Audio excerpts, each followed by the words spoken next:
0340 hours. Bandar Abbas, Iran's Coastal Defense Command. The duty officer is staring at his screen. The picture makes no sense. 5 simultaneous contacts, 5 different signatures, 5 different altitudes. Nothing in the recognition library matches a single one. He calls it up the chain. His superior looks at the same screen, makes the same call upward. Nobody has an answer, because what they are looking at has never happened before. 5 American weapon systems switched on simultaneously. Same theater, same operation, same target set. For the first time in the history of warfare, not one new weapon Iran had to respond to. 5. And 1 artificial intelligence, operating on machine timelines, not human ones, deciding in fractions of a second which of those 5 to point at which Iranian threat. Before any Iranian commander had finished reading the contact report, Iran didn't fail to see this coming because their intelligence was bad. They failed because no military doctrine on Earth had a model for what they were now facing. Before we name those 5 systems, you need to understand what Iran built to stop them.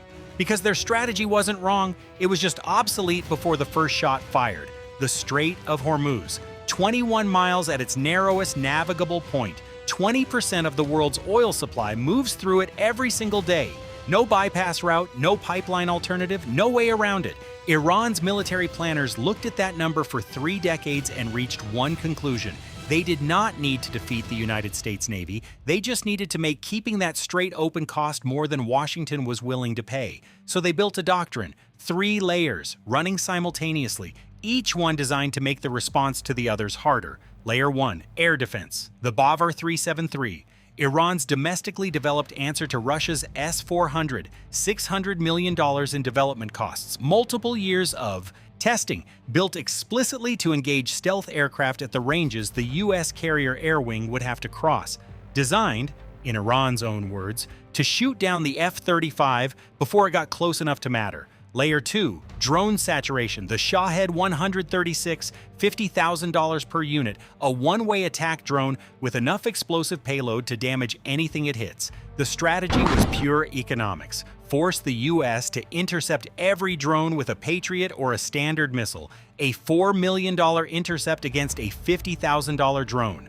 Send 8 drones, and Iran has cost the U.S. $32 million for $4 million of hardware. Keep the production line running long enough, and the math breaks America's logistics before it breaks Iran's budget. Layer 3, sea-level pressure, PACOP-2 fast attack craft, remotely operated explosive USVs, targeting not warships, commercial shipping. Because you don't have to sink a destroyer to close the strait, you just have to make the insurance market price the risk of transit high enough that commercial captains stop booking cargo. 3 layers, simultaneously active. Iran activated all 3 on day 1 of Operation Epic Fury. For 72 hours, the doctrine held. Then, the United States switched on 5 systems Iran had never modeled, and 30 years of planning came apart in less time than it took Tehran to understand what was happening. System 1. Helios, high-energy laser with integrated optical dazzler and surveillance. Installed on USS Preble, an Arleigh Burke-class destroyer operating in the Strait, a program that had been in quiet development and testing for years before this operation, never publicly confirmed in active combat until Operation Epic Fury. To understand why Iran had no answer for it, you need to understand one physics problem their doctrine never solved. A laser travels at the speed of light, not at the speed of a missile, not the speed of a bullet, the speed of light. There is no evasion window, there is no warning tone, there is no chaff cloud that deflects it, there is no flare that spoofs it, there is no flight time to react to. The engagement window between target acquisition and target destruction is measured in fractions of a second. Point Helios at an incoming Shahed 136 and the drone does not receive a proximity warning. It does not have time to switch to backup navigation. It gets a concentrated beam that burns through whatever structural component it finds first.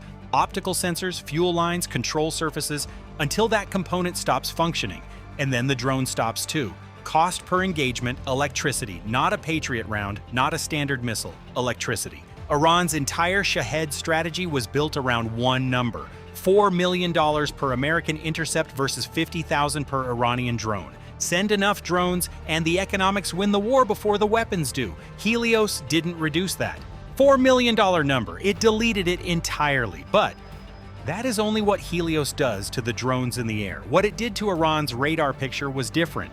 and worse. The Bavar 373 air defense system requires functioning radar antennas to track and engage targets.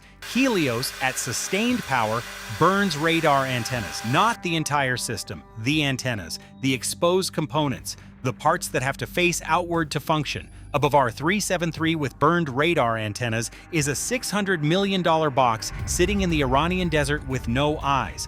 Before Iranian fire control teams could build a targeting solution on the F-35Cs operating in the theater, the targeting solution itself was gone. System 2. Odin, optical, dazzling interdictor, Navy. Where Helios destroys, Odin blinds. A lower power directed energy system whose primary function is degrading sensors on incoming platforms, not the airframes, not the warheads, the sensors, the eyes. A drone navigates by what it can see: GPS, optical targeting, infrared seeker, terrain matching algorithms. Odin attacks those inputs specifically. Burn the optical sensor on a Shahed and it flies a straight line into the water. Burn the infrared seeker on a reconnaissance variant and it returns to base with no imagery. And that second application is the one Iran didn't see coming.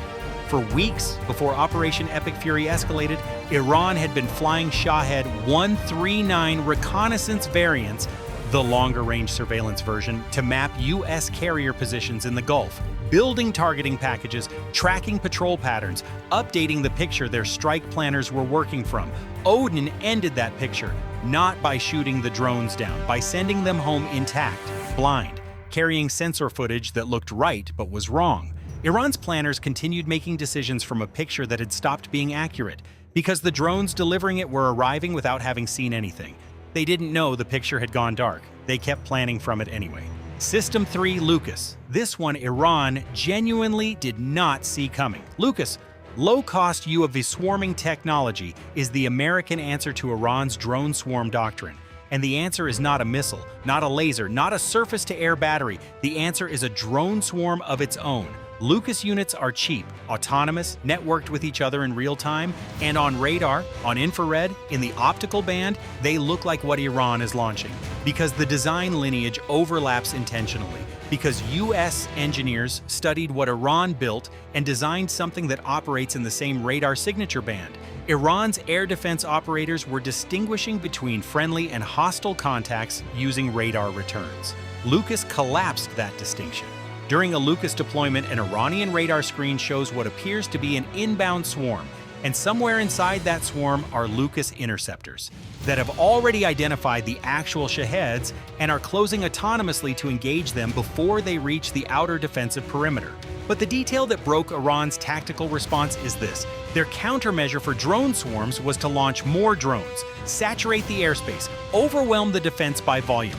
Lucas made that countermeasure into a targeting solution. Every additional Shahed Iran launched into a Lucas deployment gave the Lucas network more targets, more contacts, more intercept geometry. Iran was feeding the system that was killing its swarms. System 4, PRSM, Precision Strike Missile, the successor to ATACMS, longer range, higher terminal accuracy, faster flight profile. Iran's land-based ballistic missile sites, the ones that survived the GBU-72 bunker buster strikes on the underground facilities along the southern coast, were positioned with a specific calculation. U.S. planners knew the range envelope of ATACMS. Iran's military planners knew it too. They built their site positioning around it. Surface-to-surface missile positions placed just far enough back that ATACMS couldn't reach them from the forward marine positions in the theater. They did the math on a system that was being replaced. PRSM has a longer range than ATACMS by a significant margin, not by a rounding error, by enough that every site Iran positioned outside ATACMS coverage was inside PRSM coverage. The sites Iran considered safe were not safe, and Iran didn't know the range had changed until inbound impacts confirmed it. There is no diplomatic way to say what that means for a military planner. You built your entire defensive positioning around an enemy capability that no longer defines the threat. You are sitting in what you believed was a safe zone that is not a safe zone. And you learned that from the impact, not from intelligence. System 5, AI Fire Control, the one that holds the other four together, Central Command. confirmed in a Senate Armed Services Committee briefing that Anthropic AI tools are operational in the Iranian theater. The confirmed applications synthesizing sensor data from multiple platforms simultaneously, identifying targets in drone surveillance feeds, and compressing the sensor-to-shooter loop. The sensor-to-shooter loop is the interval between detecting a target and destroying it. In conventional military operations, the loop that every military on Earth has built its doctrine around, that interval runs through human decision chains. A sensor picks up a contact, an operator reports it, a watch officer evaluates the contact, assigns it a threat classification, routes it to a weapons system commander. That commander authorizes an engagement. The system fires. Each decision point takes time, seconds at minimum, minutes when the threat picture is complex. Iran's command structure operates on human timelines. U.S. fire control in this theater operates on machine timelines. An AI system processing simultaneous sensor feeds from F-35C passive detection, ODIN optical data, Lucas swarm telemetry, ship-based radar, and overhead ISR, correlating contacts, classifying threats, assigning engagement priority, and routing the decision to the correct platform, runs that entire process in fractions of a second. By the time an Iranian Bavar 373 battery begins building a radar track on an F-35C, the AI has already tasked Helios to the radar antenna. By the time an Iranian watch officer is reporting a Shahed swarm to his superior, Lucas is already among those drones. By the time a PRSM targeting solution has been generated and authorized, the missile is already in flight. Iran was not fighting American weapons. They were fighting American weapons controlled by a system that makes human decision timelines irrelevant. Now run all 5 simultaneously. Helios burning radar antennas and drone airframes at the speed of light. Odin. Blinding Iran's reconnaissance picture. Lucas turning their own swarm tactic into a kill box. PRSM reaching the sites Iran thought were safe. AI holding the entire picture together and routing engagements faster than any human chain of command can track. Iran had one doctrine: sequential American responses against layered threats, one layer at a time, while the others keep operating freely. The 5-system combination removed the sequence entirely. And here is the detail almost nobody has connected. Iran's Bavar 373, the system they spent $600 million developing specifically to counter American air power, has not fired a single confirmed intercept against a U.S. aircraft in this entire operation, not one.